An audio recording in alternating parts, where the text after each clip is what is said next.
Notice how empty it is here. Summit of Americas.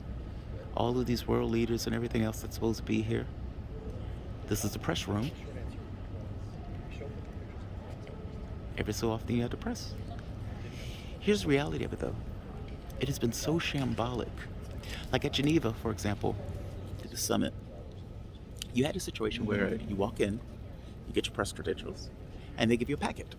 And the packet has all of this information about what is taking place there, where you need to be, who you need to see, meaning it gave you all of the information that was associated with what was going on for that particular event. And it came in handy. This one, not so much. It's more complicated. And oftentimes I've heard people complaining about not getting the details or not necessarily knowing where they're supposed to be because they didn't necessarily have that information out. That was stuff you had to basically bug people for in order to try to figure out what was going on from point A to point B, whether or not you were able to go to that. And, I made the point once before about the situation that happened yesterday where we are trying to get into a press event to see Biden and everybody else who's basically giving their speech, making like the opening of the ceremony. And instead of them having a situation where the press were clear, could go through, show the badge. I mean, after all, maybe I shouldn't think this way, but being press feels like a power. It feels like it's like you're beyond a human being in this kind of weird way, where it's like the badge itself gives you certain privileges that normal human beings don't necessarily have access to. So you feel weirdly powerful when you go in it. You're just going to be like, press. Well, at the point where the cop is looking at me like, yeah, dude, you can't come in here. I was like, but dude, this badge. Yeah, dude, you can't come in here. Got to go down there. You go down there, they tell you, yeah, you can't come in. Then you get to the point where they're like, yeah, you're not allowed into this event. What do you mean I'm not allowed into this event? I talked to 5 or 6 people who told me we were allowed in the event. A guy comes out from the State Department, starts arguing with the cop, who the cop basically tells him to go F himself. That guy goes to the other place that is clearly defined as press, where we were told we couldn't go through, and they tell us, the guy goes and says, just hold on, I'll talk to him. He comes back, and he repeats exactly what the cop told us. And he says, that's all I know. Which means that the person who's from state, who's supposed to know where we're supposed to go and everything else, gets word from a cop that has no idea what is taking place here, and comes back and just recounts that to us. We are waiting for hours in the hot sun. I am greatly annoyed by this whole thing because I feel like the United States is running this particular process, and at the very least, a show of competence is being able to get the press from point A to point B and have people to know where they're supposed to be. I don't think I'm asking for too much on that. I don't think that's all that much grandiose in regards to expectations. Nevertheless, here we are. So, finally, a State Department guy comes, and he talks to the cop. The cop tells him no. He goes to the other place, again, clearly defined as press access. He's arguing with the guy. You could see him like putting his hand on his head. He's frustrated. Eventually, he comes back and says, okay, you guys are going through that way. Oh, you mean the place that we were prior where the guy told us that we can't come through here because we didn't have a huge armband? Yes, that's the way we're going. Okay. And they walk us through the escort. Everybody is nice. Don't misunderstand me. Everybody that we've talked to, all of the people from the State Department, all of the people who are basically running the event and giving information about, extremely nice, extremely kind. No issue with that. People here, fantastic. And like I said, the people in California in general are fantastic. I love them. I feel like it feels normal. Like, look, I'm a chatterbox. Who I am on the show is basically who I am. If you see me on air, if I'm annoyed, I'm annoyed. If I'm not, I'm not. If I'm in good mood, all of those things are just me. There's no putting anything on to do the show. Which, is good, but it also presents complications when you're basically dealing with people and you're like, oh, dude, you're over the top or you're too strong. Well, California, everybody who you talk to basically is open. They're not opaque. They tend to have conversations with you left and right. They tend to be easy to talk to. And that's pretty much anybody. You can be in a store, you can be outside, you can be a cat, you're whatever. They will pick up a conversation with you in a heartbeat, and they will sit there and have a talk to you. It could be 2 a.m. They would do it. It's fantastic. I love it. which allows you to get a lot of information basically on what is going on in the political situation here and how those people are basically perceiving it. So it's not an issue of people. People are fine. It's an issue of competence. Meaning, if you're going to put on a program like this, at the very least, you're having press from all over the world. Some of these people are not going to be able to speak English. Some of these people are going to get here and they're going to be confused. And if they can't speak English, how are they going to get the information necessary for the various people? Yes, you may have somebody who can speak Spanish here or there, but you shouldn't have to do that. It should be far more simplistic. Your press is going to go through this particular direction. This is what's going on. You're a certain type of it, then you can go in this particular direction. Here are the groups that can go here. Here are the groups that can go there. Meaning, it shouldn't be this process where you have to basically bombard people with questions in order to understand what's happening. And this is not just me, by the way. I've come across this with many people who are here. Even something as simple as, okay, who are the delegations that are going to be here? How about that? They give you an interview form and say, would you like to interview various people? It's like, yes.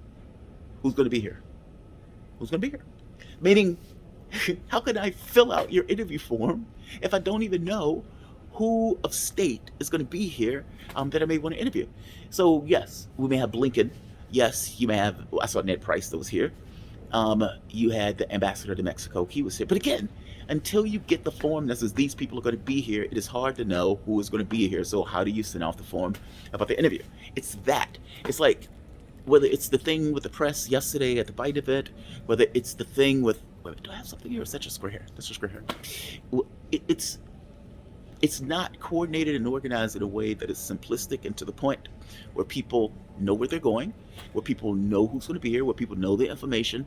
And ultimately, I spent a lot of time like bombarding the people with questions in order to figure out where I need to be and everything else. So people would come to me and be like, hey, what's going on for today? Where do we need to be? What are events? What's happening? And I'll explain, because at that point I had acquired all the information I needed. I tend to be quite good at this. I get so excited doing these things.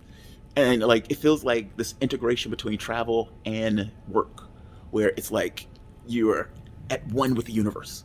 And so oftentimes they're like, dude, you're so excited when you're giving your interviews and stuff like that. Yes, I'm excited because, I'm fulfilling my purpose, in a sense, in the way I see it. It's an organization of these aspects of your life. I always say travel makes me a better person. All right. And now you get to do the news. So you get to travel and do the news. Why wouldn't I be on cloud nine?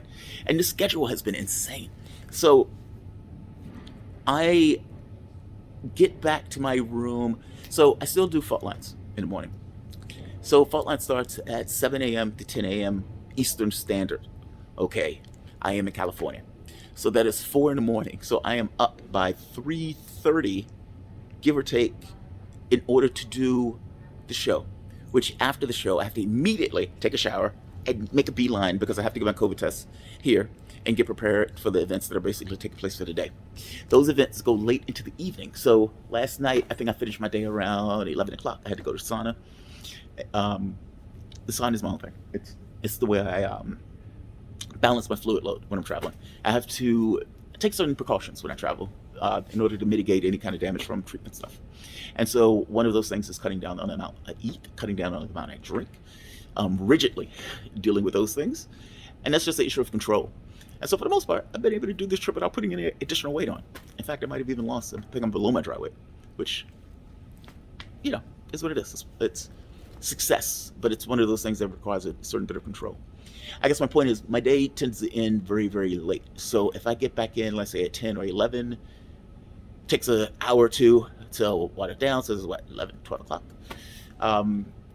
May smoke a joint or something like that. It is California. But by the time you're like chilling out, it's like 1 o'clock. And then at 3, you're up again to do the show. So my week has basically been that. It's been this kind of mad dash of no rest, maybe an hour or two sleep here or there, and then you're back up and at 'em, hour or two sleep, back up and at 'em, and it's that way for the whole week. In my head, you can sleep when you can rest when you die. But all things being equal, I am uber excited, and so that kind of mitigates what would typically be a very aggressive schedule. Gotta be honest, I love it. Fucking love it. All right, I'm gonna say like, I'm gonna say share, I'm gonna say subscribe. This is basically just what is it like on the ground here in this kind of shambolic thing. I'm going to do another video that's specific to my my impressions of the event. Because it's like, as you're sitting here and as you're listening to what is taking place, what they're talking about, what they're doing, my tenor of things and the way I look at this stuff, I'm like, dude, I'm confused. Like, I'm not going to go into this video. What I mean by confused, it's like you are in California. You're in California. California has over 100,000 homeless people. It is massive in the number of homeless people there in California. And that number is massively undercounted. When I walk outside my hotel room is gorgeous, homeless person. Take a few steps, homeless person. Go around the block, homeless person. All over the place. You can't get away from the number of people who are basically just living on the streets because they have nowhere else to live. This doesn't even take into account the shanty towns, meaning these entire encampments of homeless people that seem to go for just miles. It's utterly insane. And so it's like, how are you in California and you're making a speech and your name is Joe Biden and you're talking about economic development in other countries? What are you talking about? It just seems like a radical misalignment of priorities. And if you are here and you're one of those people who live here and you're one of those people who don't necessarily like the eyesore of the homeless, let alone what it means from the standpoint of what your government values, got to pay for your values, right? And you hear the president of the United States, hey, give $50 billion to another country in order to keep a coup government in office, in power, or at the very least keep it running in a war. And you're hearing these guys talk about economic development, progress, economic, et cetera, and you're like, but you didn't have baby food, a few weeks ago. You're now telling us we have an energy issue. And on top of that, you, with $30 billion in debt, and we have hundreds of thousands of people who are living on the streets. It's a radical misunderstanding of priorities. And it seems that it is so tone deaf that you can be the president of the United States and you're giving a speech where you're basically saying, these are the things that we're doing, and you're saying this a triumphant way. We're able to do this, and we're able to, deal with poverty, and we're able to deal with climate change, and we're able to deal with this stuff. And it's like, dude, no, you're not. You're just not. You're in California making a speech talking about economic development somewhere else. Your priorities are grandly misaligned. And yeah, it's confusing. You hear these guys talk about one world and all of this other stuff, and it's catchy, it's all this stuff. It feels great when you're sitting there hearing it, but the reality destroys the narrative. And the people who are basically soaking in the reality of it, as they basically live here, are not necessarily swayed by the gaslighting that these guys are doing in this kind of operatic performance. Don't get me wrong, it's nice to watch. The young woman who I think I might have slightly been hitting on, even though not intentionally, who gave me the cigarette, she was very nice. She lives in Tennessee. She used to live in California. She moved from California to Tennessee because of the homeless, the mismanagement from the standpoint of government. And this is, again, a super Democratic majority state. Her thing was things had gotten so expensive that she couldn't live here. People here are amazing from the standpoint of the government, where it's run, and the level of poverty, not so much. Not so much. So one of the people who you have on stage singing about one world left California because of the poverty and everything else that's there. And you are basically giving a speech talking about economic development and, getting rid of poverty and giving people jobs and all this other stuff when you're in the middle of basically the center for homelessness in the United States. It's tone deaf. It's a lack of priorities. It's aggravating to sit there and listen to, even though, again, the performance, very good. Like, share, subscribe. Thanks a lot.